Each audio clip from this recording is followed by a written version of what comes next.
오늘의 주요 뉴스입니다. 북구미 하이패스 IC 개통 이후 고속도로 진출입로를 한쪽 방향이 아닌 양쪽으로 개설해달라는 의견이 나오고 있습니다. 이창재 전 김천부시장이 김천시장 선거 출마를 공식 선언했습니다. 이민배 전 국회의원과 박건찬 전 경북경찰청장도 김천시장 선거에 공식 출마를 선언하면서 선거 열기가 서서히 달아오르고 있습니다. 8일 0시 기준 경북에선 131명의 코로나19 신규 확진자가 발생했습니다.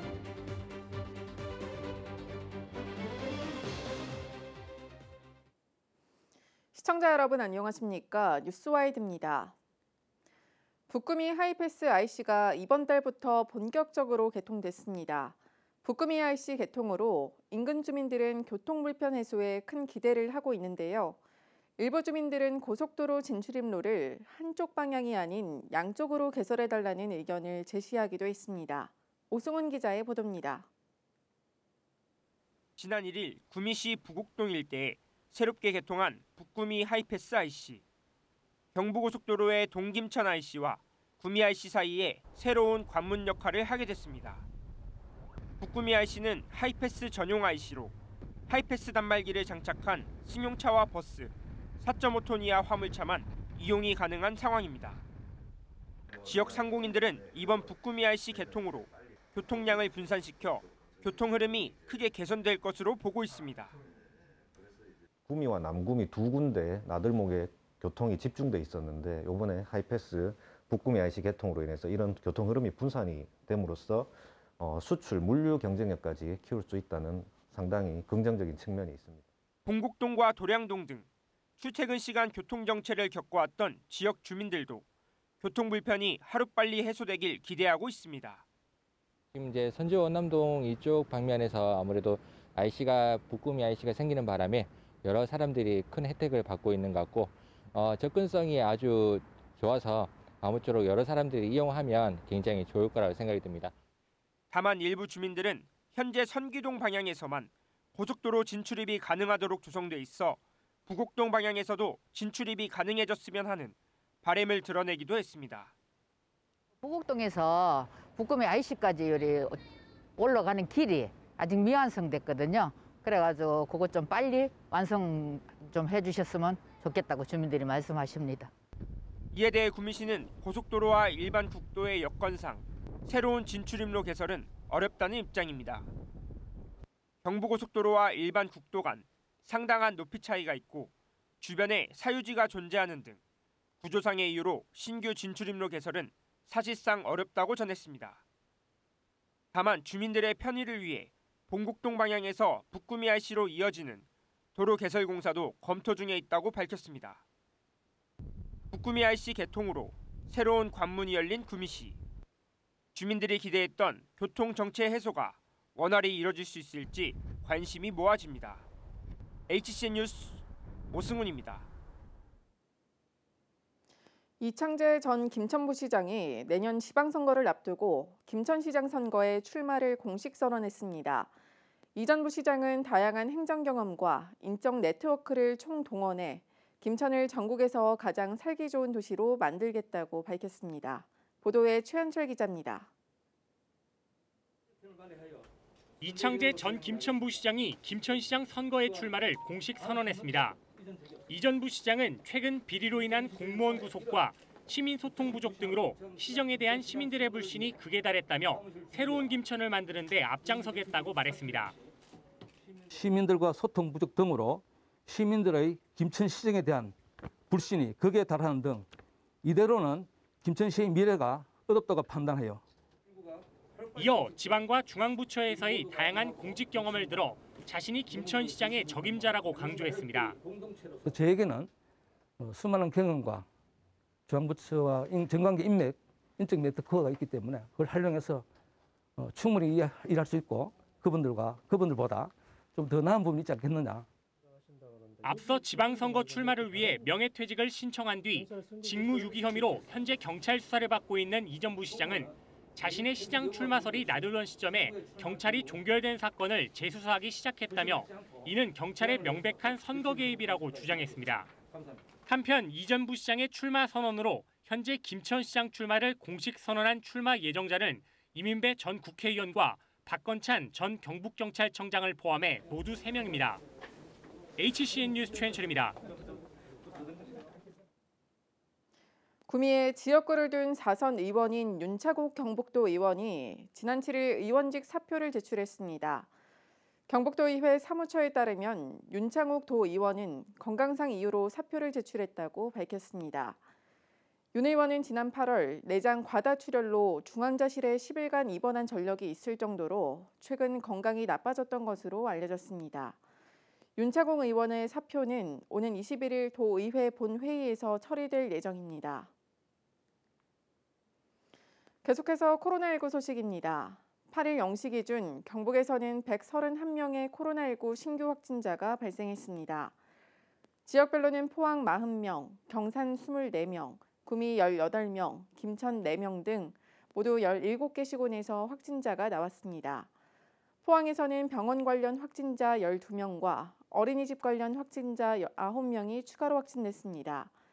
경산에서는 미인가 교육시설에서 확진자 5명이 추가로 발생했고 어린이집 관련 8명 등을 비롯해 모두 24명의 확진자가 나왔습니다. 이 밖에 구미와 상주 등에서는 기존 확진자의 접촉자가 감염되는 등 산발적 지역 감염이 이어졌습니다.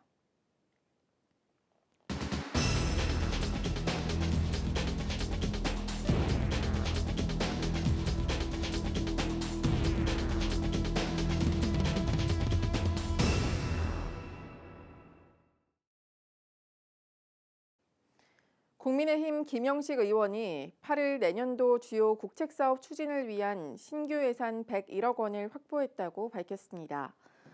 김영식 의원실에 따르면 메타버스 허브밸리 구축 사업에 20억 원, 2차 전지 부품용 인조 흑연 실증 사업에 20억 원, 사회적 경제 혁신타운 조성 사업에 19억 원의 예산을 확보했다고 전했습니다. 또 김 의원은 구미와 군위 IC를 연결하는 국도 확장 사업비 42억 원을 증액해 다가오는 통합신공항 시대의 교통 인프라를 더욱 확충해 나갈 계획이라고 전했습니다. 국민의힘 정의용 의원이 행정안전부 특별교부세 51억 원을 확보했다고 밝혔습니다. 이번에 확보한 특별교부세는 지역재해 예방사업과 정주 여건을 개선하는 데 쓰일 예정입니다. 먼저 고령군 대가야읍 시가지에 자전거 도로를 만드는 데 9억 원, 홍수관리 시스템 구축에 10억 원이 투입됩니다. 성주군에서는 선남면과 금수면 재해 예방사업에 10억 원, 가야산 오토캠핑장 정비에 4억 원 등 19억 원을 지원합니다. 칠곡군은 13억 원을 들여 북산읍의 오래된 보안 등을 바꾸고 어린이공원 9곳을 정비할 계획입니다. 칠곡군이 경상북도가 진행한 중소기업 육성시책 종합평가에서 우수기관으로 선정됐습니다.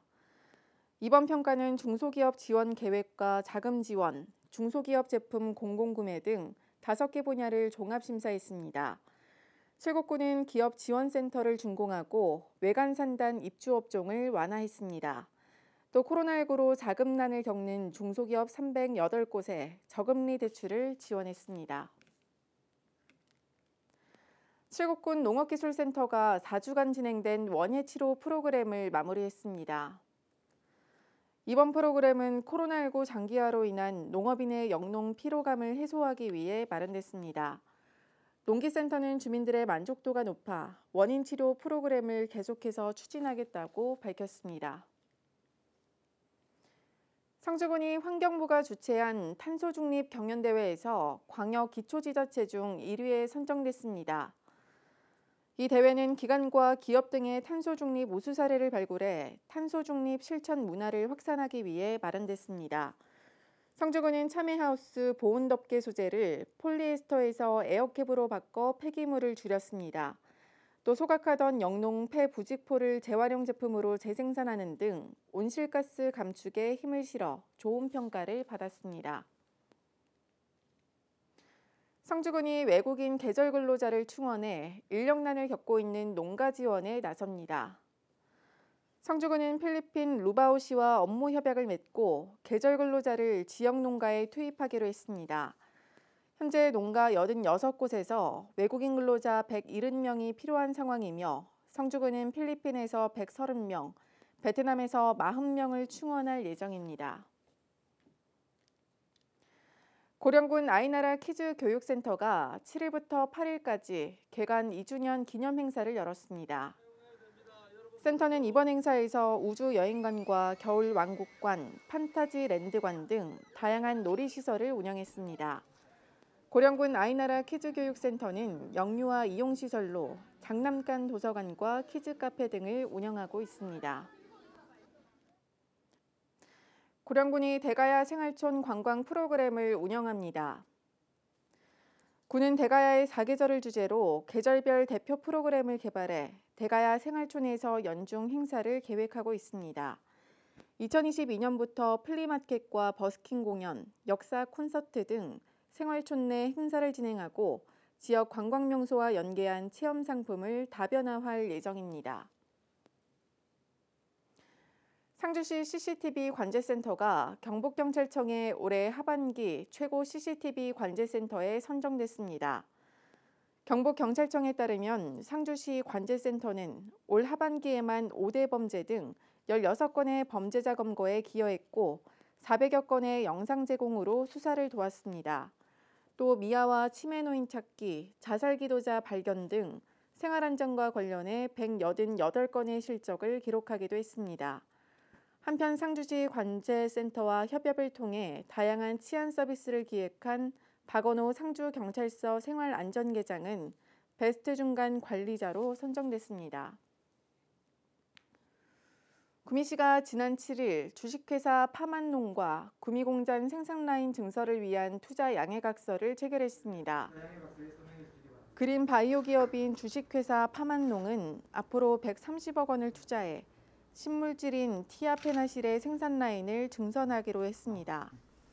특히 파만농은 지난 2016년 LG화학의 자회사로 편입돼 태국과 말레이시아, 인도네시아 등 해외 법인을 설립하고 작물 보호 사업을 확장하고 있습니다. 9일 대구 경북 지역으로는 구름 많은 하늘을 보이겠습니다. 낮과 밤의 기온차도 크게 벌어지는 만큼 주의를 해주셔야겠습니다. 이상으로 뉴스를 마칩니다.